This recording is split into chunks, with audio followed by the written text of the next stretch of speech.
নমস্কার, তোমাদের সবাইকে সানা স্মাইল এডুকেশন সেন্টারে স্বাগত জানিয়ে আজকের ক্লাসটি শুরু করছি। আজকে তোমাদের সঙ্গে আলোচনা করব তোমরা যারা সপ্তম শ্রেণীর সেকেন্ড ইউনিট টেস্ট পরীক্ষা দেবে তোমাদের জন্য ভূগোল বিষয়ে শেষ মুহূর্তে ফাইনাল সাজেশন নিয়ে চলে এসেছি। চলো দেরি না করে মূল বিষয়ে যাওয়া যাক। এই সাজেশনের মধ্যে থাকবে 2 নম্বর, 3 নম্বর ও 5 নম্বরের গুরুত্বপূর্ণ প্রশ্ন। চলো প্রশ্ন 2-এর এক দাগে দেখো কি আছে, মিশরকে নীল নদের দান বলে কেন। 2 আছে আফ্রিকার সাভানা তৃণভূমি সম্পর্কে লেখো। 3 আছে মালভূমিকা টেবিল ল্যান্ড বলে কেন। 4 আছে পারলিক শিলার বৈশিষ্ট্য লেখো।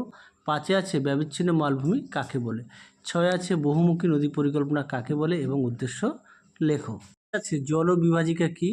8 আছে নদীর মোহনায় বদ্বীপ সৃষ্টির শর্ত লেখো। পরবর্তী দেখো প্রশ্ন 3-1 আছে নিত্যবহ নদী ও অনিত্যবহ নদীর পার্থক্য লেখো। 2 আছে মানব জীবনে নদীর প্রভাব লেখো।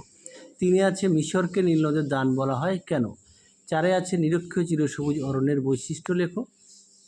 আছে নীল নদের গতিপথ লেখো, খুব গুরুত্বপূর্ণ প্রশ্ন। 6 আছে সমভূমি অঞ্চলে ঘনবসতি গড়ে ওঠার কারণ কি, খুব গুরুত্বপূর্ণ প্রশ্ন। যে কটা দেওয়া আছে সাজেশনে তোমরা অবশ্যই ভালো করে পড়বে। এবার দেখো প্রশ্নমান 5-এর 1 আছে নদীর উচ্চ প্রবাহ ও নিম্ন প্রবাহের সৃষ্ট ভূমিরূপের চিত্রসহ বর্ণনা করো।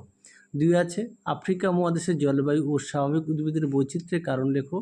3 আছে মাটির সৃষ্টির নিয়ন্ত্রকগুলি উল্লেখ করো।